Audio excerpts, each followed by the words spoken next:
Hi guys, sorry to interrupt your viewing, but please subscribe to the channel and like this video. Thank you.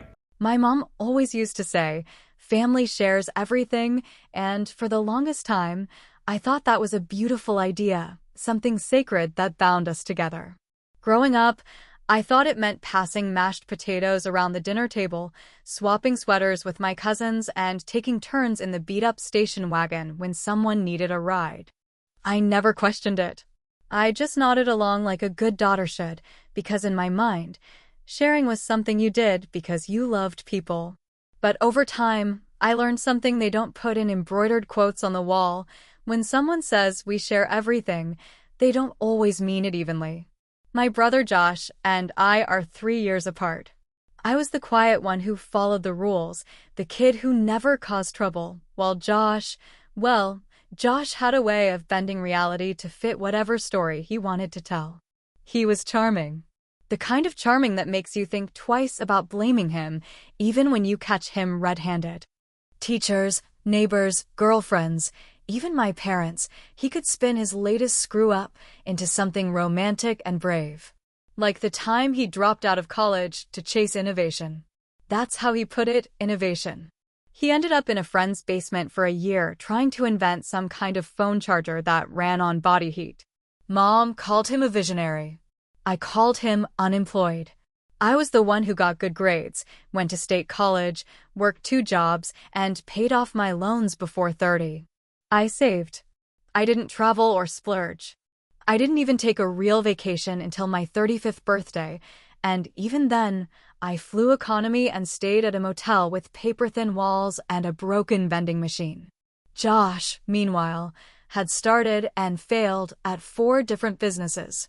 A food truck, a crypto app, some bizarre dog-sitting platform that somehow lost 4 dogs in one weekend.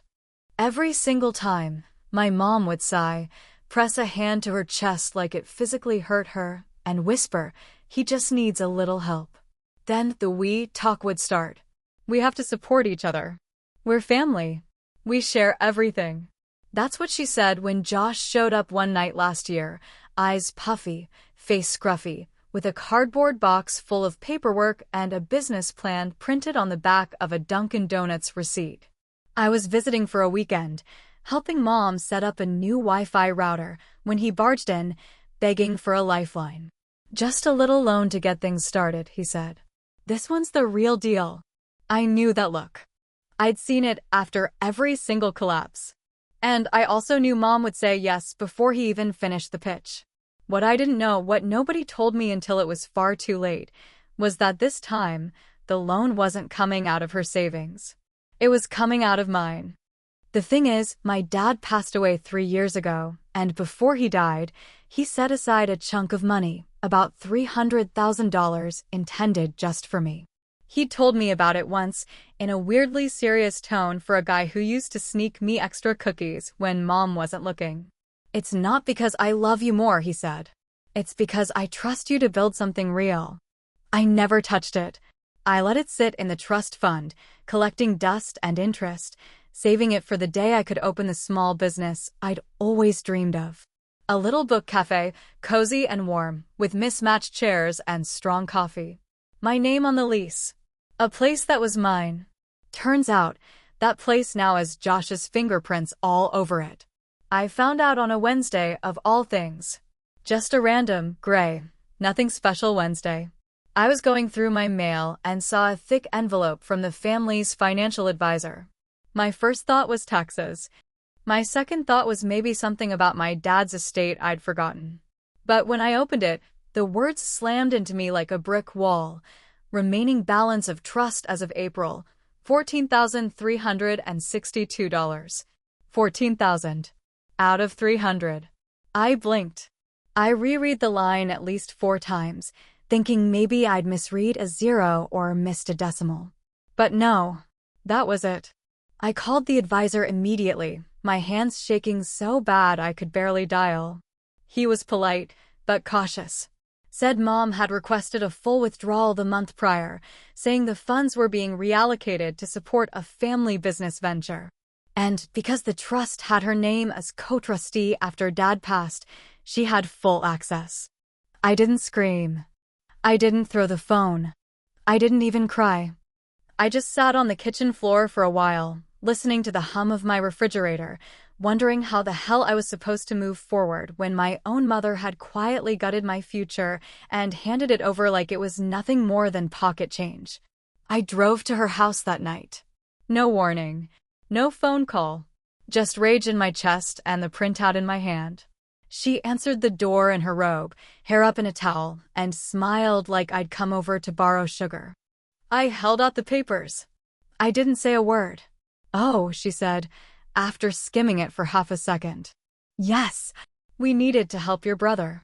He was drowning. You wouldn't want to see him suffer, would you?" That was it. No apology. No discussion. Just that same old line, the one she'd used since we were kids. "We're family. We share everything." I opened my mouth to tell her no, we don't. Not really, because some of us only ever get asked to give and others only ever take. But nothing came out. My throat clenched shut and all I could do was nod, numb, as she patted my shoulder and said, "It's only money, sweetheart. You'll earn it back." I wish I could say I left right then. Slammed the door, went no contact, called a lawyer, something dramatic and righteous. But I didn't. I just drove home, white-knuckled, gripping the wheel like it was the only thing keeping me from falling apart. I didn't tell anyone. Not yet. Because sometimes silence feels safer than starting a war. But that silence? It was temporary. And it ended on Thanksgiving. When I was 8 years old, my dad took me out for pancakes on a random Tuesday morning and told me that he wanted me to know the value of money before I ever held any in my hands. I didn't know what he meant at the time. Not really. Not until years later when I realized that he was trying to give me something more than just a lesson. He was giving me trust. Trust that I would understand responsibility, that I wouldn't waste what I had, that I would know the difference between need and want before the world tried to blur the two. My dad was not a wealthy man by most standards. He worked in heating and cooling for 35 years and still came home with calloused hands and stiff knees. But he was smart about the way he lived, never flashy, always steady. He used to say that some people build castles out of quicksand and others build cabins on bedrock. He was a cabin guy. His version of spoiling us was letting us get extra toppings on our frozen yogurt or stopping at the arcade after the grocery store. But he always put something aside. Quietly. Consistently. Without fanfare. When my mom wanted a new kitchen backsplash, he did it himself with tiles from a hardware store clearance rack. When Josh crashed his car at 19, my dad bought him a used Honda that he made him help repair every weekend for 2 months. There was this quiet love in everything he did. I think he saw early on that Josh was going to be a problem. Not because he didn't love him, he did, but because Josh had a way of looking at the world like it owed him something. If things didn't go his way, he blamed the system, the economy, bad luck, bad timing, bad friends. Never himself. My dad once said to me, during one of Josh's many crises, "He's got a good heart, but a weak spine. And good hearts break easy when they lean on weak bones." I didn't know what he meant at the time. I do now. When Dad passed, it was sudden. A heart attack on a quiet Sunday morning. 1 minute he was drinking coffee in his chair, reading the sports section, and the next he was gone. Just like that. No drama. No long illness. Just absence, sudden and brutal. My mom fell apart for a while, understandably so. Josh was between jobs again and started staying over to help. But he spent more time sleeping in the guest room and brainstorming than actually doing anything useful. I handled the estate paperwork, the funeral arrangements, the will reading. I handled everything. That's when I first heard about the trust. It was small by some standards, but massive to me, $300,000 in a separate fund, left specifically to me, earmarked for future investment or business development. My dad's words. Not vague, not open to interpretation. He even had it notarized with language to protect the money from family pressure or misuse. I remember crying in the lawyer's office, Not because I wanted the money, but because I felt so seen. Like he knew. Like he understood that I'd spent my whole life being the one who held it together while everyone else got to fall apart. That money wasn't just money. It was validation. It was a foundation. I could finally open the little book cafe I'd been planning since I was 20. I had sketches, color palettes, even names picked out. Chapters and Chai was the frontrunner. My plan was to wait until the housing market cooled off, find a little corner building in a college town, maybe get a liquor license so I could serve wine at poetry nights. It wasn't just a business to me, it was my future. My legacy. Something I built myself. I didn't touch a cent. Not even when the pandemic hit and I got laid off. I picked up freelance work, lived lean, skipped luxuries. I knew that one day the right opportunity would come, and when it did, I'd be ready. That trust was the one thing in my life that felt protected, untouched, sacred. So when I saw the account nearly drained with no warning, no conversation, no chance to object, it felt like a betrayal so deep I couldn't breathe. Not just from Josh, who I expect nothing better from, but from my mother. The one who watched me go without. The one who saw me miss birthdays, skip out on dates, and say no to vacations for the sake of one day building something better. She had to know what that money meant to me.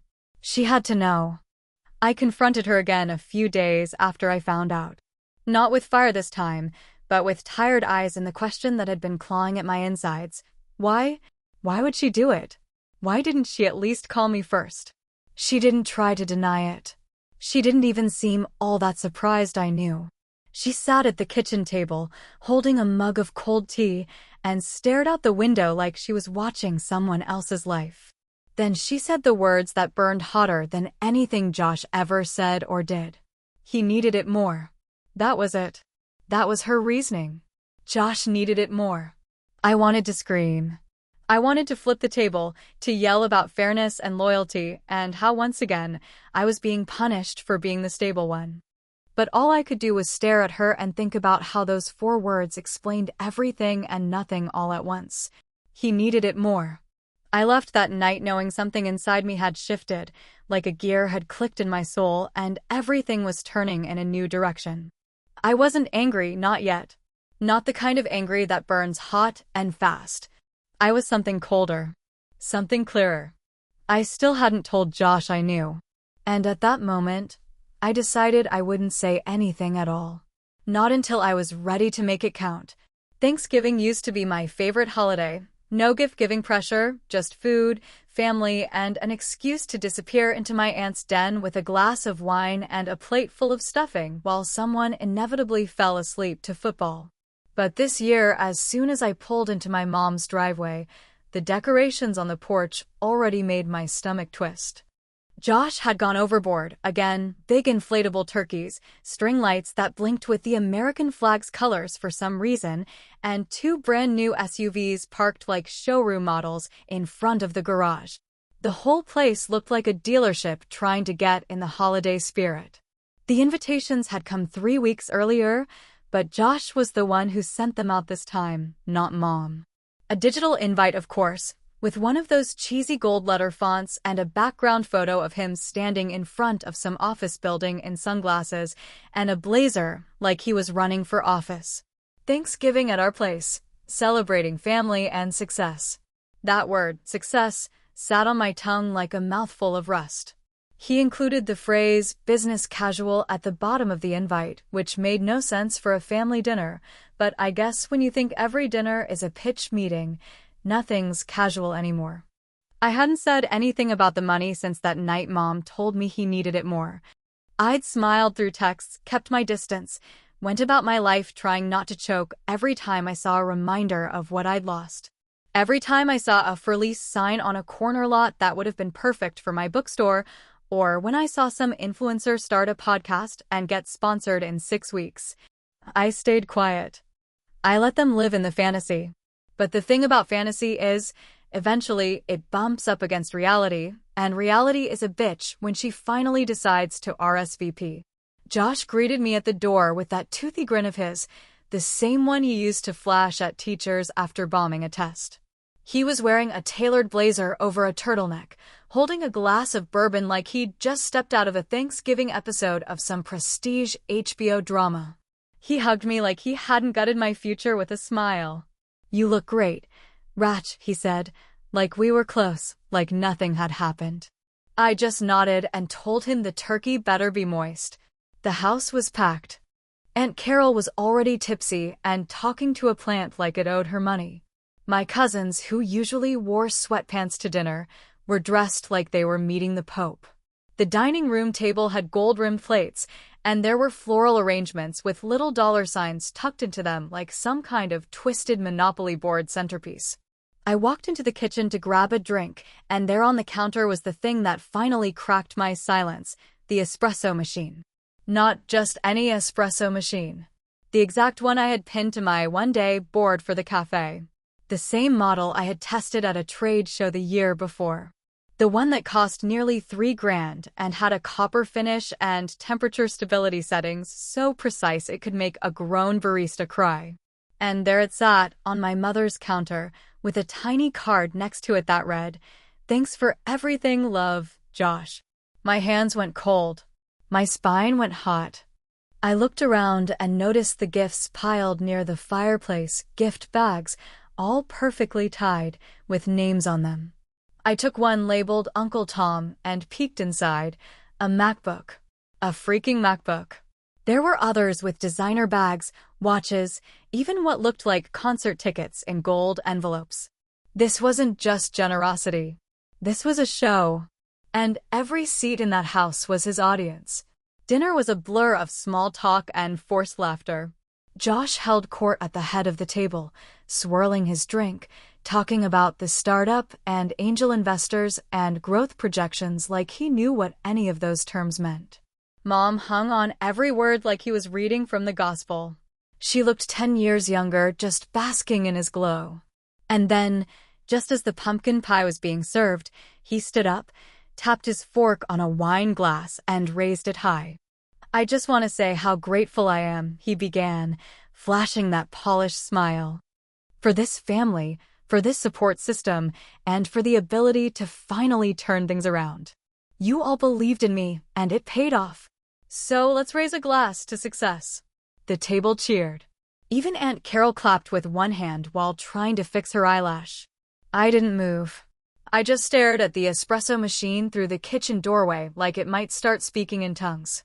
Then he started handing out the gift bags, walking around the table like some unholy Santa Claus. My name wasn't on any of them.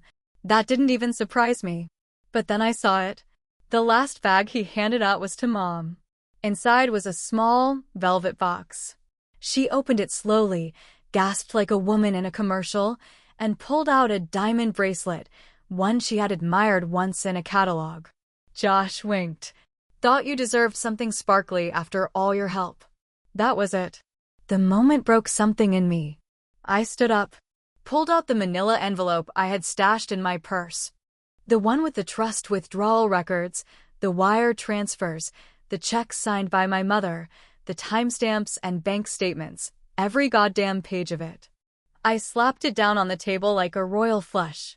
"Funny," I said, loud enough to quiet the laughter. I thought success meant earning it. The room went silent. Dead silent. Josh froze. Mom paled. Aunt Carol whispered, "Well, damn." I looked around at every stunned face and added, "He spent almost $300,000 in 5 months. That's like $15,000 a week." Nobody corrected me. Not yet. But that silence? That wasn't the end. That was the beginning of the reckoning. The envelope landed on the table like a grenade with the pin pulled, quiet at first, deceptively harmless, until the silence stretched too long and the reality of it hit everyone square in the chest. I hadn't planned to go public like that, not really, not until I saw that espresso machine and those shiny gifts and the smug way Josh toasted to success, as if he hadn't hollowed out my future and danced in the empty shell of it. But sometimes the moment chooses you, and that night, it damn well chose me. I watched their faces as they read over the documents, Aunt Carol leaning in, squinting with the intensity of someone reading spoilers on the internet, My cousins passing pages like they were unfolding a high-stakes board game. Even Uncle Tom, who usually only woke up for dessert, was wide-eyed and whispering something to his wife. Every page laid it out plainly: wire transfers from the trust account in my name, each marked with my mother's signature and Josh's business name in the memo line. Every cent accounted for, from the initial withdrawal to the new business cards he had printed with a fake LLC. There were even Venmo screenshots of him paying a marketing consultant who also happened to be his ex-girlfriend's roommate. Josh didn't flinch. That was the part that chilled me the most, how calm he looked, like he'd already prepared for this exact moment. He leaned back in his chair, arms crossed, a smirk spreading across his face like he was proud of the whole goddamn spectacle. My mom looked like someone had unplugged her from the wall. Her hands trembled as she flipped through the papers, and when she looked up at me, her eyes weren't angry or ashamed, they were confused. Genuinely, heartbreakingly confused, like she couldn't understand why I would go this far. "You kept records?" she asked, her voice thin and brittle like old glass. I didn't answer. I just stared at her, letting the weight of that question hang in the air. Of course I kept records. I'd kept records of everything ever since I learned the hard way that in our family, memory was a weapon, and the person with proof always came out less bloodied. My entire life had been a series of unspoken rules and whispered compromises, and I was done playing the martyr in a house where martyrs get buried and forgotten. Josh cleared his throat. "Look, this is getting dramatic. Yeah, I used the money, but Mom signed off on it. You weren't doing anything with it anyway." That sentence, that stupid smug shrug he gave as he said it, snapped something in me. I felt my hands curl into fists at my sides. I stood straighter, steadier, and said, "That wasn't your call. It wasn't hers either. That money was a gift from Dad, not a family slush fund for your half-baked schemes." And Carol chimed in, because of course she did. "Now, honey, maybe this isn't the best time, no." I cut her off, and the sound of my voice surprised even me. "Now is exactly the time. Because I've been quiet for too damn long. I've played along while you all let him fail upwards for 40 years.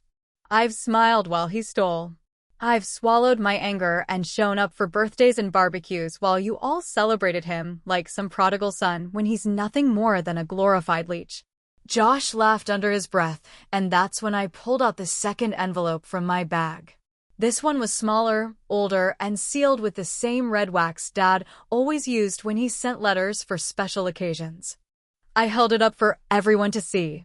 "I didn't just keep financial records," I said, my voice shaking with something that felt like power and grief all tangled together. "I kept this too." Mom's face dropped. She knew the envelope. She recognized that wax seal like a ghost from the past had just walked into the room. I watched her lip twitch, her eyes dart between me and the letter, and then, finally, her shoulders slumped like the air had left her body. "What is that?" Josh asked, eyeing it like it might bite him. "This," I said, "is a letter from Dad. The last one he wrote. The one he gave to his lawyer to pass to me in the event something like this ever happened." I didn't even sit back down. I just tore the wax open slowly, deliberately, the sound of the paper crackling like firewood in the dead quiet of the room. I unfolded it with both hands, smoothing the page like it deserved reverence, because it did. Because this was the voice I needed to hear most, and he had somehow saved it for me. I cleared my throat, looked up, met every eye around the table, including the ones that had finally stopped pretending not to care. And then I read the first line aloud. "If this is being read, it means your mother went against my will." Gasps, a fork clattering to the floor, and somewhere in the corner, and Carol muttering a quiet, "Oh shit." The room had gone from silent to stunned, like the air had shifted, like gravity had tilted just a little. My mother covered her mouth with one hand, shaking her head, not in denial but in some sad recognition that the reckoning had arrived and she wasn't ready for it. But I was, because I had more than receipts. I had the truth, and now I was going to let it do the talking. The paper in my hand felt heavier than it should have, not because of the weight itself, but because of everything it carried, truths too long buried, a voice I missed more than I could say, and the undeniable final word of the one person in our family who had always seen things clearly. As the silence thickened around the Thanksgiving table, I took a breath that felt like it came from somewhere deep and ancient inside me and continued reading the letter out loud, letting my father's words land with the deliberate weight of a slow-falling hammer. I have instructed the lawyer to hold this letter and deliver it only if my explicit wishes are not honored in the distribution of my estate. If Rachel is reading this, then Diane, I'm sorry to say it, but you failed her. And I knew you would. The gasp that escaped my mother wasn't theatrical. It was small and strangled, like the last hiccup before a sob. She looked like someone had slapped her with the truth, and maybe in a way, that's exactly what had happened. Josh shifted in his seat, the smirk now gone, replaced with a twitch in his jaw that said he wasn't used to being the villain in the family narrative, not out loud, not in writing, and definitely not from Dad. I kept going, my voice steady, even as my hands shook a little. You and I always disagreed on how to handle Josh. I understood your softness, your instinct to protect him from consequences, but he is not a boy anymore, and enabling him has only grown the hole he digs. I will not fund another of his failures, nor reward the behavior that has drained this family for decades. I looked around the table, watching it hit each of them like a slow wave, first confusion, then recognition, and finally, that bitter pill of realization that the man they all admired, the man who never raised his voice, had seen this coming. Seen all of it, and tried to stop it the only way he could, through legal structure, through specific instruction, through a last-ditch effort to protect me from the same cycle that had swallowed everything else. I leave the trust to Rachel and to Rachel alone, because she has proven over and over that she knows how to build, not destroy. If Diane or anyone else attempts to interfere with these wishes, I trust that Rachel will do what I could not. I trust that she will not stay silent. That was the end of the letter, and by the time I folded it carefully and placed it back into the envelope, the only sound was the low hum of the refrigerator and someone's fork scraping nervously against a plate. I could feel the weight of every stare in the room, some filled with sympathy, others with unease, and at least one, Josh's, with something colder, harder, like he was already calculating how to spin this into yet another victim story. But I was already ahead of him, and I was done letting him control the narrative. What I didn't mention to them, at least not right away, was that after I found out about the trust being emptied, I didn't just stew in silence. I didn't just wait for a holiday to make a scene. I hired a forensic accountant. I tracked every transfer, every misuse of funds, every legally questionable move made with my name and my inheritance. And the documents I brought tonight? That was just the highlight reel. The real case was already in motion. I've filed suit, I said quietly but clearly, letting each word land like a dropped stone. Breach of fiduciary duty. Misappropriation of funds. Abuse of co-trustee power. The whole nine. Mom finally found her voice, though it cracked on the way out. You're suing me? I looked at her, and for the first time in what felt like years, I didn't feel guilty for the pain on her face. I felt justified. I felt clear. I'm suing for what was mine. What Dad left me. What you decided to give away like it was nothing but a favor to your favorite child. She flinched at that, and Josh jumped in, hands raised like a guy trying to play peacekeeper. Okay, this is going too far. It was a misunderstanding. We can talk to a lawyer, get some mediation, figure out a way to make this right. But that's the thing about people like Josh, they always want to make things right after they've already burned the house down and looted the safe. He didn't think I had the backbone. He didn't think I would actually follow through. And that's when I dropped the real bomb. I already have a lawyer. And you might want to get one too, because there's something you don't know. Josh blinked, clearly thrown off his game. What are you talking about? The inheritance, I said, pausing long enough to make everyone lean in just a little. Wasn't just that one trust. Dad set up a second one hidden under a different name, with a completely separate account, managed by a third-party trustee. I reached into my bag one last time and pulled out a different folder, this one stamped confidential, with a seal from the firm that had handled my dad's estate. I didn't open it. I didn't need to. That trust, I said, kicks in if the first one is violated. And guess who has sole access now? Josh didn't answer. Mom stared at the folder like it might catch fire. That's right, I said, my voice quiet but full of something they hadn't heard from me in a long time, power. Me. Only me. Dad made sure of it. Nobody spoke after that. Not for a long while. Josh stared at his bourbon like it might give him an exit strategy.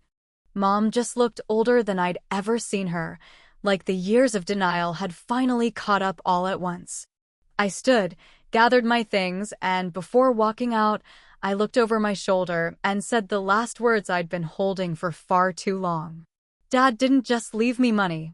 He left me a choice. And I finally made it. Then I walked out into the night air, cool and clean, carrying nothing but the truth, and for the first time in a long time, it felt like enough.